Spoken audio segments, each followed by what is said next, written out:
शुरू अल्लाह के नाम से जो नहायत मेहरबान रहम करने वाला। अस्सलाम वालेकुम नाज़रीन, आप देख रहे हैं मेरा यूट्यूब चैनल और मेरा नाम है मोहम्मद हारून। काफी दिनों से एक मामला जो है वो सोशल मीडिया की जीनत बना हुआ है और इसमें बड़ी हैरानगी की बात है कि मैंने अब इस आज मामले को जो है थोड़ा सा प्रोब किया, इसके अंदर चीजों की जरा तहकीक की, देखा कौन पॉजिटिव साइड पर है कौन नेगेटिव साइड पर है। तो अभी तक मुझे इस मामले की जो है भरपूर तरीके से, जिसे कहते हैं ना भरपूर मुकम्मल समझ, वो नहीं आई है। मैं बात कर रहा हूं रजब भट्ट और उसकी फैमिली से मुतलिक जो एक सोशल मीडिया कंटेंट जो है वो बना और उन लड़कों की जिनके साथ रजब भट्ट ने कुछ अच्छा बुरा या मिक्स टाइप जो है वो काम किया है। ये अजीबोगरीब सी सूरत हाल है, क्योंकि मैंने इससे कबल भी कहा कि सोशल मीडिया एक ऐसी प्लेटफॉर्म है जहां से हम बहुत अच्छी पॉजिटिव काम कर सकते हैं, अपनी अर्निंग कर सकते हैं। अगर मैं अपनी बात करूं तो हम मेन स्ट्रीम मीडिया में जरूर मैं काम करता हूं, एक्सप्रेस न्यूज से मेरा ताल्लुक है, और लेकिन उसके बावजूद जो है मैं शाम को अपने वीलॉग्स बनाता हूं और मेरी कोशिश ये होती है कि मैं जो वीलॉग बनाऊं वो हकायक पे मबनी हो। वो जो भी कंटेंट मैं इसके ऊपर डालूं उसको लोग जो सुने तो उस पर तनकीद अगर वो करते भी हैं, अगर उन्हें कुछ गलत लगता है तो उसके अंदर मैं बेहतरी लेकर आऊं और असल हकायक जो है वो सामने रखें। क्योंकि सोशल मीडिया भी जर्नलिज्म ही की एक जदीद हम उसे कह सकते हैं किस्म है, क्योंकि इससे पहले अखबारात थे, अखबारात के बाद टीवी चैनल आया, टीवी चैनल की जब भरमार हुई तो फिर लोगों के पास और टाइम शॉर्ट होता गया, मोबाइल फोन आ गए, एंड्रॉयड आ गए, एप्पल आ गए, तो इनमें सोशल मीडिया कंटेंट जो बढ़ता चला गया।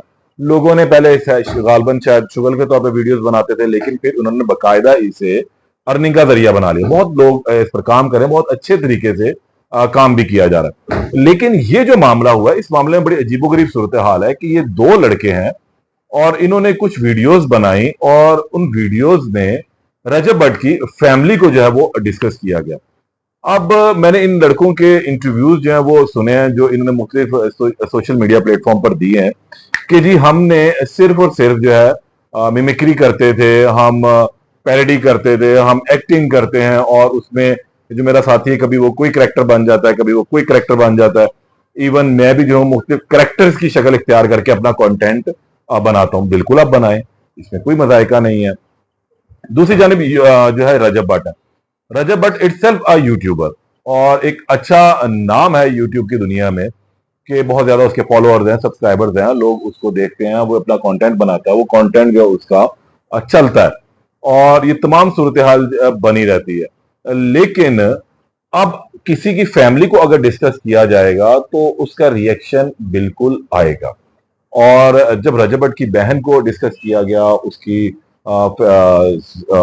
जो है बहनोई को डिस्कस किया गया या उसकी जात के ऊपर जब बात की गई तो फिर थोड़ा सा मामला खराब रहता है। अब इन लड़कों को, क्योंकि इनका जो मैंने सोशल मीडिया पर सुना उसमें इनका ये कहना है कि हम काफी अरसे से जो है ये कंटेंट बना रहे हैं और हमारा इस फैमिली की तरफ शायद गालबन आना जाना भी था और हम ओपनली चले जाते थे, कभी ढके छुपे जाते थे, यानी कि वो बकाया तौर पर इस फैमिली के साथ इन थे। और इसीलिए जब ये वाकया होता है 4 से 5 रोज पहले, तो इनको घर बुलाया गया और फिर इनकी पहले बातपूर्स की गई, फिर इनकी मार कुटाई की गई, धुलाई की गई और फिर उसके बाद इन्हें वहां से कुछ पैसे देकर भी भेज दिया गया। लड़के का मैं इंटरव्यू सुन रहा था, उसके अंदर उसने कहा जी हमें जो है इन्होंने बिरयानी भी खिलाई, पैसे भी दिए, इसकी मदर भी आई। अब देखें, और उसने कहा जी उन्होंने हमें नहीं बचाया। बात इतनी सी है कि किसी की बहन बेटी के से मुतलिक बेशक हम मिमिक्री करें, कंटेंट बना रहे हैं और अगर किसी से मुतलिक आप गुफ्तगू करेंगे थोड़ा सा रिएक्शन जो आएगा।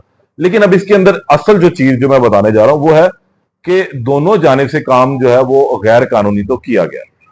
अगर हम इन लड़कों के कंटेंट की बात करें, किसी की फैमिली को डिस्कस करेंगे तो जाहिर सी बात है साइबर क्राइम इस पे लागू होता है और आप साइबर क्राइम में जाके दरख्वास्त दें कि जी इस किस्म का ये कंटेंट जो है वो अपलोड हो रहा है और मेरी फैमिली को डिस्कस किया जा रहा है, मजाक उनका उड़ाया जा रहा है, ट्रोलिंग की जा रही है।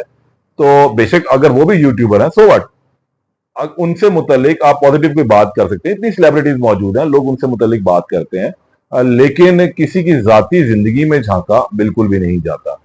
अगर वो कोई नेगेटिव काम कर रहा है तो जाहिर सी बात है वो हाईलाइट किया जा सकता है, लेकिन किसी की जाती जिंदगी को लेकर उस पर कमेंट करना या उस पर कुछ ऐसी वीडियोस बनाना वो गैर इखलाकी जमरे में आता है। तो रजब भट्ट के पास ये रेमेडी मौजूद थी कि वो इनको खुद घर बुलाकर मारने, पीटने, डराने, धमकाने हब्से बेजा में रखने की बजाय साइबर क्राइम जाता है, एफआईए जाता है या मुतलका अपने थाने में जाता है और बताता है कि भाई ये वीडियोज हैं, ये कंटेंट है, इस कंटेंट में मेरी फैमिली से मुतल्लिक ऐसी गुफ्तगू की गई है, इनके खिलाफ कार्रवाई की जाए। इसकी मैं आपको छोटी सी एक मिसाल दे देता हूँ। डॉक्टर उमर आदिल आजकल सलाखों के पीछे हैं। उसकी सबसे बड़ी वजह यह कि उन्होंने पहले वीडियो बनाई उस्मा बुखारी साहबा के खिलाफ, उन पर एक एफआईआर साइबर क्राइम में दर्ज हुई। फिर उन्होंने मशहूर पाकिस्तानी एंकर हैं आयशा जहांजेब साहिबा, उनसे मुतालिक उसने एक वीडियो बनाई और बहुत ही अल्फाज अजीबो गरीब, मैं बेहुदा अल्फाज कहूंगा, वो इस्तेमाल किए। अब अगर तो वो भी बुलवा लेती, अपने किसी दोस्त को कहती हैं, अपने किसी रिश्तेदार को कहती, भाई को कहती, कजन को कहती और इनको बुलवाती और फिर मार कुटाई करती। नहीं, उन्होंने एक कानूनी तरीका इख्तियार किया कि उन्होंने साइबर क्राइम में दरख्वास्त दी और उस दरख्वास्त का नतीजा ये बना कि वो अब तक जो जेल की सलाखों के पीछे हैं। उनकी दरख्वास्त सेशन कोर्ट से खारिज हो चुकी है, वो लाहौर हाई कोर्ट पहुंच चुके हैं अब जमानत करवाने के लिए, लेकिन अभी तक उनकी जमानत दरख्वास्त नहीं लगी है प्रॉपरली। तो ये एक तरीका था। अब यहां पर रजब भट्ट ने उनको घर बुलाकर उनके साथ गैर कानूनी हरकत तो की। यहां पर रजब भट्ट ने एक गलत काम कर दिया कि उसके बाद एक अच्छी रेमेडी थी इन लड़कों के खिलाफ कार्रवाई करवाने की। दूसरी जानिब इन लड़कों ने गलत काम किया कि इन्होंने ये कंटेंट बनाया। उनको मालूम होना चाहिए था कि इस किस्म की कार्रवाई करने से किसी के माँ बहन बेटी के मुतालिक गुफ्तगू करने से पहले 1000 मरतबा सोचना चाहिए, उनके खिलाफ भी कार्रवाई हो सकती है। तमाम अब इस सारे मामले में आकर जो है रजब भट्ट कुछ मुश्किल में फंसते दिखाई दे रहे हैं। इन दो लड़कों ने जो है अब रजब भट्ट के खिलाफ बाकायदा तौर पर जुनेद खान एडवोकेट है, उनके तवसत से सीसीपी लाहौर को एक दरखास्त दायर कर दी है। उनको एक दरखास्त दी और बताया है कि जी हमें घर बुलवाया, हमें मारा पीटा, एबीसीडी सारा कुछ किया और अब इनके खिलाफ कानूनी कार्रवाई की जाए। अच्छा, कानून इसमें बहुत सारा चीजें अब चलती हैं। मेरी अब से कुछ देर पहले जो है बात हुई है जुनेद खान से, जो एडवोकेट है इनके बच्चों को। उन्होंने कहा जी मैंने एप्लीकेशन लिख कर दी है और इस हवाले से कि इन लड़कों के साथ ज्यादती हुई है, इन्हें मारा पीटा गया और इनको जो है वो हब्से बेजा में रखा गया है। अब रजब भट्ट के खिलाफ जो है हम दरख्वास्त दायर करेंगे और इस हवाले से हम बल्कि 22 से 22 में भी जाएंगे, एक रिट फाइल करेंगे अगर पुलिस मुकदमा दर्ज नहीं करती है। अच्छा, अब पुलिस ने मुकदमा दर्ज करना है शवाहिद की बिना पर। अब जाहिर सी बात है, लड़ाई हुई है, झगड़ा हुआ है, मारा है, पीटा है, लेकिन बज़ाहिर कोई निशानात मौजूद अब नहीं है क्योंकि 4 से 5 रोज गुजर चुके हैं, जो नील थे वो खत्म हो चुके हैं। एक लंबा प्रोसेस होगा, मेडिकल भी हो सकता है इसके अंदर, अदालत हुक्म मेडिकल का भी दे सकती है, पुराने निशानात के हवाले से मालूम पड़ सकता है, लेकिन उसमें कहीं जर्ब नहीं लगी हुई ऐसी जिससे खून हमें जिसे कहें वो रिस जाए। तो इस पर जो है शायद एफआईआर इन दफा के तहत करवाना थोड़ा सा मुश्किल होगा, लेकिन कुछ देर हब्से बेजा में रखने की जो अगवा की एफआईआर उन पर हो सकती है रजब भट्ट पर। तो अब देखना यह कि मामला जो है, अभी पहले सोशल मीडिया पे लड़ाई चल रही थी और अब निकल कर जो है ये बाहर अदालतों तक जा पहुंची है। अब आज हफ्ते का दिन है और देखते हैं कि अब ये जो एफआईआर की जो दरख्वास्त दी गई है मार्क होकर मुतलका एसपी के पास जाएगी, फिर डीएसपी के पास आएगी, वहां से मार्क होगी मुतलका थाने के एसएचओ के पास और फिर वो देखें इसके ऊपर क्या कार्रवाई करते हैं। वो इन दोनों पार्टी को बुलवाएंगे, बिठाएंगे, एक दूसरे की गुफ्तगू सुनेंगे और अगर कोई मामला बनता होगा तो एफआईआर दर्ज होगी, या मुमकिन तौर पर यह भी हो सकता है कि इन दोनों के दरमियान सुलह हो जाए। क्योंकि इसकी भी एक मिसाल मौजूद है कि कुछ अरसा कबल जो है एक टक शॉप के ऊपर लड़ाई हुई थी, उस लड़के को कुछ खवातीन की जानिब से मारा पीटा गया और खवातीन का ये इल्जाम था कि इसने हमें नाजेबा तौर पर देखा है, ये कमेंट किए हैं।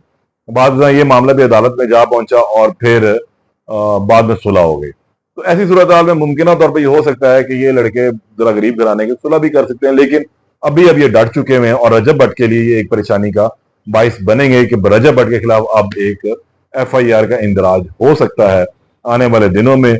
22 से 22B के तहत भी हो सकता है कि अगर पुलिस ने इंदराज ना किया एफआईआर का तो फिर 22 से 22B के तहत भी कार्रवाई आगे चल सकती है। लेकिन दोनों सूरतों में अब रजब भट्ट को एक दफा अदालतों के चक्कर तो लगाने पड़ सकते हैं। कोशिश मेरी ये है कि अब तो खैर इतवार है, कल तो जरा मुश्किल होगा, लेकिन कोशिश करेंगे कि इतवार को इन लड़कों से हफ्ते पीर वाले दिन जो है इन लड़कों से जरा मुकम्मल गुफ्तगू हो सके, इस मामले की असल तह तक जो है पहुंचा जा सके और इनके वकील से भी हमारी बात हो और इस पर जो अपडेट होगी उससे मैं आपको दोबारा आगाह करूंगा। तब तक के लिए इजाजत दें। अल्लाह ने के बाद।